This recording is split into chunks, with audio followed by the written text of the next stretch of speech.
Bonjour, je suis Jean Robin, le créateur de Enquête et Débat, qui est un site d'information en ligne. Alors, nous existons depuis 2 ans, et le moment est venu pour nous de passer à une nouvelle étape de notre développement, et c'est le but de cette vidéo.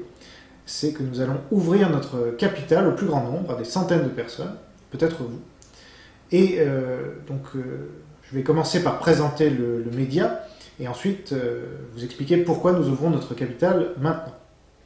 Alors Enquête et Débat a été créé il y a 2 ans, je l'ai dit. C'est un média qui est totalement indépendant et libre.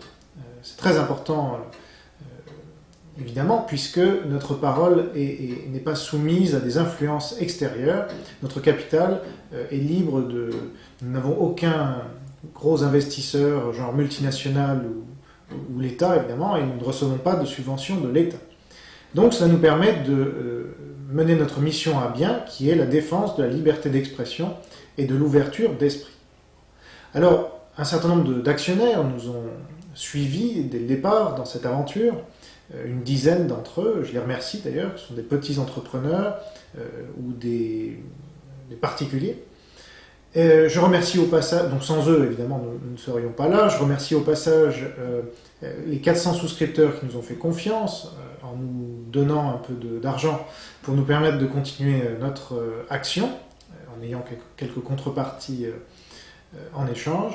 Et puis je remercie également la quarantaine de contributeurs qui nous ont envoyé régulièrement des articles que nous avons publiés, quelle que soit leur orientation idéologique, puisque précisément nous sommes pour l'ouverture d'esprit et la liberté d'expression.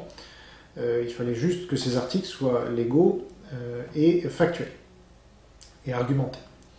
Alors je vais vous donner quelques chiffres qui vont vous permettre de mieux mesurer ce que nous avons accompli en 2 ans. Donc nous avons réalisé environ 3500 articles, nous-mêmes par nos contributeurs, ce qui représente à peu près 5 articles par jour, qui ont fait l'objet de 27 000 commentaires. Nous avons également publié 700 vidéos qui ont été vues 1,5 million de fois. Par ailleurs, Enquête et Débat, nous avons organisé un certain nombre de débats, une trentaine environ, dont certains complètement inédits, sur des sujets qui n'avaient jamais été débattus auparavant, la peine de mort, l'avortement, l'affaire Molière-Corneille ou encore l'affaire Aldoura, et avec un dispositif de qualité, c'est-à-dire avec 2 intervenants seulement, et une pendule d'échecs sans animateur, pour permettre aux intervenants d'aller jusqu'au bout de leur argumentation, et aux téléspectateurs de comprendre réellement de quoi il s'agit. Alors la qualité, là je vous ai donné quelques chiffres, donc quelques éléments de quantité, mais la priorité de notre site et de notre état d'esprit, ça a toujours été la qualité. Parce que les médias du système sont des médias qui ne mettent pas en avant la qualité, mais la quantité, l'audience, pour faire de la publicité et des rentrées d'argent. Bon. Et puis ils invitent souvent les mêmes, des gens ultra médiatisés qui disent souvent la même chose, et c'est bien normal. Nous, notre priorité, ça a été d'inviter des petits, petits en médiatisation, mais grands souvent en qualité, des chefs d'entreprise, des créateurs d'entreprise, qui est une de nos priorités, des gens qu'on n'entend jamais, mais qui se saignent les 4 veines pour créer de l'emploi, faire avancer ce pays, innover, sachant qu'une innovation peut peut changer la vie de millions de personnes. Bon. Donc, ce sont des gens nous avons interviewé des gens qui sont hors du circuit, disons, habituel, parce qu'ils n'ont pas le réseau de relations qu'il faut, ou parce qu'ils ne sont pas riches, ou ils ne sont pas puissants, ou ils ne peuvent pas renvoyer l'ascenseur en termes de médiatisation, comme beaucoup de journalistes. Donc ce sont des gens qui ont écrit souvent plusieurs livres, mais qui n'ont jamais été médiatisés, ou très peu, et nous avons pris leur défense, la défense de leur liberté d'expression, pas de leurs idées, pas forcément de leurs idées.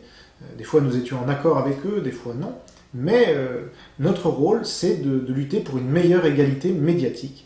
Donc, ça, c'est vraiment quelque chose qui n'est défendu aujourd'hui par personne. Tout le monde lutte contre les inégalités, à commencer par l'État. Mais quand il s'agit de l'inégalité médiatique, elle est pourtant flagrante, elle est pourtant au cœur de notre démocratie et des problèmes qu'elle rencontre aujourd'hui. C'est-à-dire qu'il y a une sorte d'oligarchie, une sorte de caste qui se répartit les postes et le pouvoir. Eh bien nous sommes les seuls à pouvoir et à concrètement lutter pour une meilleure égalité démocratique. Voilà à peu près Enquête et Débat. Maintenant, pourquoi organisons-nous une ouverture de notre capital au bout de 2 ans? Eh bien, il y a 3 raisons principales à cela. La première, c'est de maintenir nos fondamentaux, c'est-à-dire de rester libre et indépendant. Et pour cela, vous savez que on pourrait faire appel à l'État, comme certains de nos confrères, ou à un grand industriel, disons, mais nous perdrions notre indépendance. En ouvrant notre capital au plus grand nombre, à des centaines de personnes du peuple, dont peut-être vous, eh bien nous assumons et nous assurons notre indépendance totale. Voilà. C'est-à-dire que notre actionnariat est suffisamment éclaté pour ne pas faire peser d'influence sur notre ligne éditoriale. Et enrichir, au contraire, cette ligne éditoriale de toutes les expériences de nos centaines d'actionnaires. Ça, c'est une première raison qui est très importante, même fondamentale. Et cela nous permet aussi de garder notre qualité, qui est vraiment cruciale. La deuxième raison, le deuxième volet, c'est que nous voulons nous développer. Et pour cela, l'augmentation de capital, cette ouverture de capital, nous permettra d'assurer notre assise financière, plus qu'elle ne l'est aujourd'hui. Nous avons atteint une certaine rentabilité financière ces 6 derniers mois, mais nous restons quand même sujets à tous les vents. Donc là, nous serions vraiment stables à l'avenir. Et puis le troisième volet, et non des moindres, c'est de faire des bénéfices et de croître par nous-mêmes. Voilà. Donc là, nous avons besoin d'atteindre un seuil critique pour pouvoir voler de nos propres ailes, et pour cela, nous comptons embaucher, ce que nous permettra cette ouverture de capital, nous comptons embaucher un responsable des partenariats. Alors pourquoi? C'est parce que nous avons identifié un modèle économique, donc le partenariat, qui permettra à nos futurs souscripteurs et à nos souscripteurs actuels. Donc actuellement, les souscripteurs avaient investi quelques dizaines d'euros pour nous soutenir. Et nous en remercions encore une fois, mais ils n'avaient pas vraiment de contrepartie, à part quelques avantages, avoir nos DVD, parce que nous faisions des DVD aussi, avoir nos DVD moins chers, ou pouvoir commenter en tant que souscripteur. Eh bien, là, il s'agira pour eux de bénéficier de produits et de services que nous aurons sélectionnés avec des entreprises partenaires moins chères ou avec des avantages. De telle sorte que la souscription en deviendra une formalité. Et de cette manière, nous pensons augmenter notablement notre chiffre d'affaires et nos bénéfices. Voilà.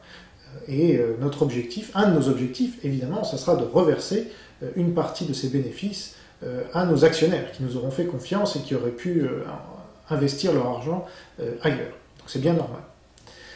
Voilà, je ne pense rien avoir oublié. Donc si cette augmentation de capital, si cette ouverture de capital vous intéresse et que vous voulez faire partie de ce qui convient bien d'appeler une révolution médiatique, pour nous donner des moyens supplémentaires afin de défendre une meilleure égalité médiatique et même peut-être d'aller jusqu'à exercer une pression sur l'État pour que lui-même régule mieux ce marché qu'il ne l'est actuellement. Parce qu'il faut bien reconnaître que nous avons affaire là à tout et n'importe quoi.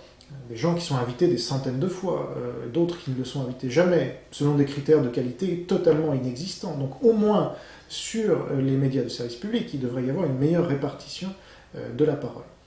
Donc si vous êtes partant pour nous rejoindre dans cette aventure et dans cette véritable révolution médiatique, je pense que nous vivons des temps similaires à ce qu'ont vécu les chercheurs d'or pendant la ruée vers l'or. En même temps, il y a de gros enjeux, puisque l'oligarchie aujourd'hui est ultra dominante, comme vous le savez, et ne laisse pas vraiment des paroles originales ou différentes s'exprimer. Et ça, c'est un gros danger que nous courons, c'est d'aller dans le mur, tout simplement, parce que si les paroles ne peuvent pas s'exprimer librement, et dans toute leur diversité, eh bien ça veut dire que nous ne sommes plus en démocratie, tout simplement. Parce que les conséquences de ces paroles se traduisent naturellement dans la réalité, et que les médias actuels ont pris une telle importance qu'ils finissent par écraser les petits. Donc nous sommes là pour les défendre de plus en plus nous grandirons et plus nous aurons de l'audience, plus notre influence sur la société grandira également. et plus nous pourrons rétablir le déséquilibre et faire en sorte qu'une meilleure égalité médiatique débouche sur une meilleure liberté d'expression et une ouverture d'esprit, et donc sur une démocratie digne de ce nom. Donc si cela vous intéresse, vous pouvez recevoir gratuitement les documents juridiques qu'a établi pour nous notre partenaire. Donc envoyez-moi un email à l'email qui s'inscrit actuellement, et je vous enverrai ces documents, et vous pourrez décider si cela vaut la peine de participer à cette aventure en nous rejoignant pour quelques centaines d'euros au minimum, peut-être même quelques milliers. Ça, c'est à vous de juger.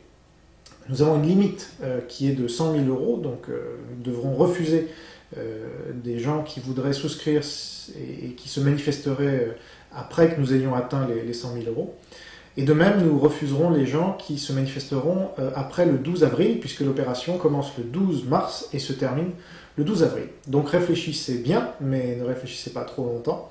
Nous avons beaucoup de choses à faire, nous avons beaucoup d'ambition pour les réaliser, une détermination totale, une volonté de faire. Ce n'est pas les dangers et les obstacles qui vont manquer, mais nous pensons que demain nous pourrons jouer dans la cour des grands, parce qu'on commence petit, mais cela fait 2 ans et nous avons démontré que nous avons énormément de potentiel. Donc peut-être demain ou après-demain, nous pourrons rivaliser avec les plus grands médias, et rétablir une démocratie digne de ce nom. Merci beaucoup pour votre attention.